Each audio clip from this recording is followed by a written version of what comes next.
The first step towards achieving your dreams is having the right coach.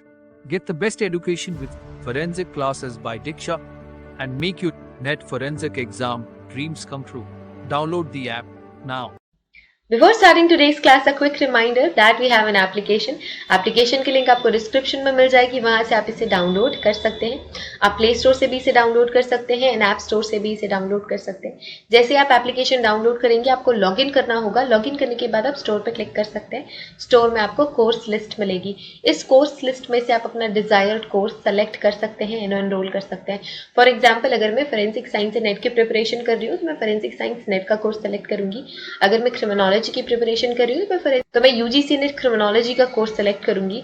अगर मैं masters की preparation कर रही हूँ, मुझे सेमेस्टर क्लासेस चाहिए तो मैं सेमेस्टर क्लासेस का कोर्स चूज करूंगी. फॉर एग्जाम्पल, अगर मैं यूजीसी नेट फोरेंसिक साइंस की प्रिपरेशन कर रही हूँ तो मैं फोरेंसिक साइंस का कोर्स चूज करूंगी. अगर मैं क्रिमिनोलॉजी की प्रिपरेशन कर रही हूँ तो मैं क्रिमिनोलॉजी का कोर्स चूज करूंगी. इसके अलावा सेमेस्टर क्लासेस भी अवेलेबल है एंड फोरेंसिक के फील्ड में जितने भी entrance examination, BSc entrance examination, MSc entrance examination के कोर्सेज भी अवेलेबल हैं. इसके अलावा साइंटिफिक ऑफिसर, साइंटिफिक असिस्टेंट के कोर्सेज भी अवेलेबल हैं. तो आप अगर किसी भी एंट्रेंस एग्जामिनेशन, किसी भी कॉम्पिटिटिव एग्जामिनेशन की प्रिपरेशन कर रहे हैं फोरेंसिक साइंस या क्रिमिनोलॉजी के फील्ड से, तो वो सारी की सारी क्लासेस आपको सिर्फ और सिर्फ मिलेंगी हमारे एप्लीकेशन पे. तो हमारा एप्लीकेशन डाउनलोड आप कर सकते हैं. Get to download our application and start your preparation with us. So basically we have two types of courses in our application, video lecture course and study material course. So video lecture course में आपको सारी की सारी चीजें मिलती हैं. Video lectures, PDF, study material, mock test, previous year question paper, everything. Study material course में आपको सिर्फ और सिर्फ study material, previous year question papers और मॉक टेस्ट मिलते हैं. वीडियो लेक्चर्स उसमें इंक्लूडेड नहीं होते हैं. So that's the basic difference between video lecture course and study material course. So it's clear now. You can join these classes according to your preparation and start preparing with us. अब हम requested specimen या requested writings के बारे में देखेंगे. Requested specimen और writings. Requested specimen और requested writing. तो अब आपने एडमिटेड राइटिंग के साथ क्या किया, आप ऑफिस गए, आप स्कूल कॉलेज गए, आपने फॉर्म वगैरह सब सबमिट कर लिया, एडमिट कर लिया, और अब आपने सोचा कि अब इससे ही हम कंपेयर करेंगे. कंपैरिजन का पर्पस जो है, एडमिटेड राइटिंग को गेन करने का पर्पस कंपैरिजन ही होता है. बट रिक्वेस्टेड स्पेसिमेन आप कैसे लेंगे? रिक्वेस्ट करना तो पड़ेगा आपको कि फॉर एग्जांपल मेरे तो आपने स्कूल कॉलेज में जाके मेरे फॉर्म वगैरह सारे सबमिट कर लिए, बट मुझसे अभी एट प्रेजेंट की हैंड राइटिंग कैसे लेंगे आप? तो उसकी भी कुछ इंपॉर्टेंट पॉइंट्स है जो आपको याद रखने हैं. Requested writings are those writings, requested writings are those writings which is collected by requesting, yes, which is collected by requesting the suspect to give samples of their hand writing. कि मुझे जब ये बोला जाएगा कि चलो इस पेपर में ये लिख के हमें दे दो सैम्पल, तब वो क्या होगा, तब वो रिक्वेस्टेड राइटिंग कहलाएगा. यहाँ पे डबल टी हो गया, रिक्वेस्टेड, इसको स्पेलिंग सही कर लेंगे. रिक्वेस्टेड स्पेसिमेन होगा, रिक्वेस्टेड राइटिंग होगा. Following are the points, following points are important while collecting the writings. तो कुछ पॉइंट्स बहुत ज़्यादा इंपॉर्टेंट है, जैसे कि only the likes can be compared.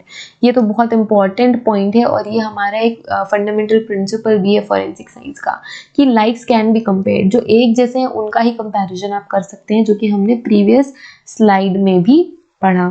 ठीक है, तो एक जैसी चीज़ों का आप कंपैरिजन करेंगे. अब अगर मैं बोलूँ कि आप एलिफेंट का कंपैरिजन कर लो माउस से, तो आप कर सकते हैं कि क्या डिफरेंस है. बट एक एलिफेंट का कंपैरिजन दूसरे एलिफेंट से आप कर सकते हैं कि उसकी ट्रंक स्मॉल है या उसकी ट्रंक लॉन्ग है, या फिर उसके जो टीथ हैं वो ज़्यादा शार्प है as compare to the other elephant.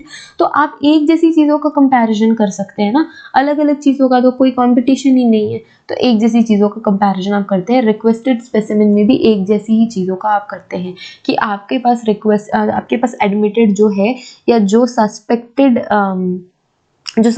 Writing है, वो सारी चीज़ों को आप डिक्टेट करेंगे और जब वो पर्सन लिखेगा तो आप उसे फिर कंपेयर करेंगे. तो डिक्टेट करना होता है, dictation should be given at 3 different speed. ये इंपॉर्टेंट चीज़ है कि जब आप डिक्टेट कर रहे हैं ना, जब अगले को आप लिखने को कह रहे हैं, तो आप 3 डिफरेंट स्पीड में उससे लिखने को कहेंगे. ऐसा नहीं कि जितने भी टाइम लगा रहा है वो लिखने के लिए आप बस बैठ के डिक्टेट कर रहे हैं, नहीं. आपको 3 डिफरेंट स्पीड पे और 3 डिफरेंट शीट पे लेना है रिक्वेस्टेड राइटिंग. तो सबसे पहले तो एट फास्ट स्पीड, तो ज़्यादा स्पीड पे आपको सबसे पहले क्या लेना है, requested specimen, so the culprit shall not be able to hide his hand writing characteristic.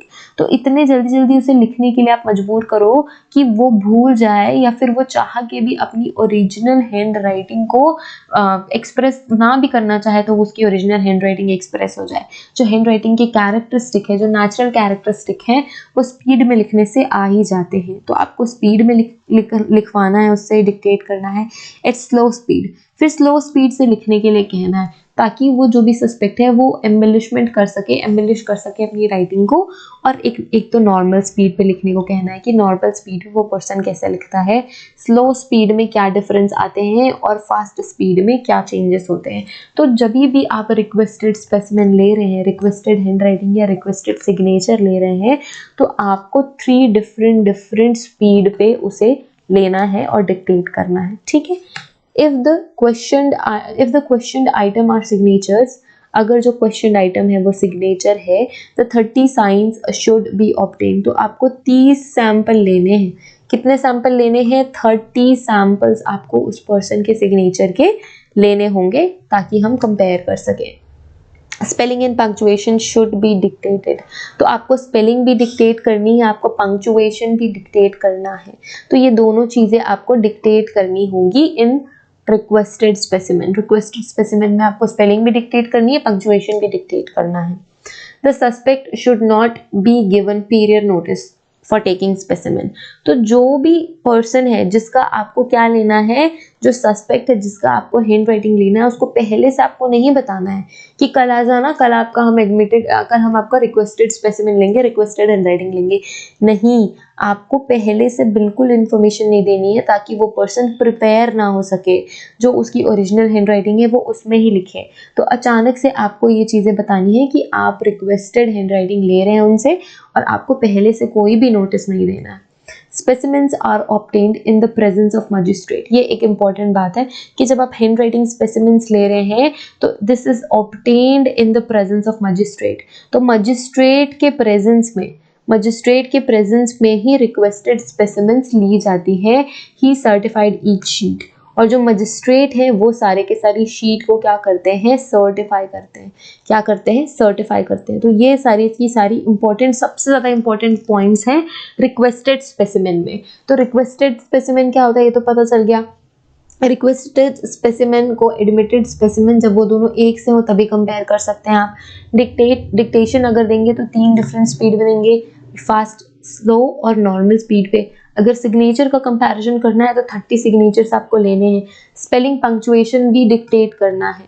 Suspect को पहले से कोई भी नोटिस नहीं देना है कि आपका हैंड राइटिंग स्पेसिमेन लिया जाना है। जो स्पेसिमेन है वो किनके प्रेजेंस में ऑब्टेन करता है, कोई भी एग्जामिनर, मजिस्ट्रेट के प्रेजेंस में, और जो मजिस्ट्रेट है वो सर्टिफाई करते हैं शीट को। तो ये इंपॉर्टेंट पॉइंट्स थे जो कि admitted hand writing and requested specimen के लिए इंपॉर्टेंट थे। तो रिक्वेस्टेड और एडमिटेड जो हैंड राइटिंग होती है, जो सिग्नेचर्स होते हैं, वो कंपैरिजन पर्पस के लिए यूज़ किए जाते हैं, कंपैरिजन के लिए, आइडेंटिफिकेशन के लिए यूज़ किए जाते हैं इन फॉरेंसिक डॉक्यूमेंट, या फिर हम कह सकते हैं क्वेश्चन डॉक्यूमेंट। तो नेक्स्ट हम पढ़ेंगे anonymous letter, and anonymous letter के अलावा एक और सिलेबस में है तो एनोनिमस लेटर और इरेजिंग इंडेंटेशन, ये सारी चीज़ों के बारे में नेक्स्ट वीडियो में पढ़ेंगे।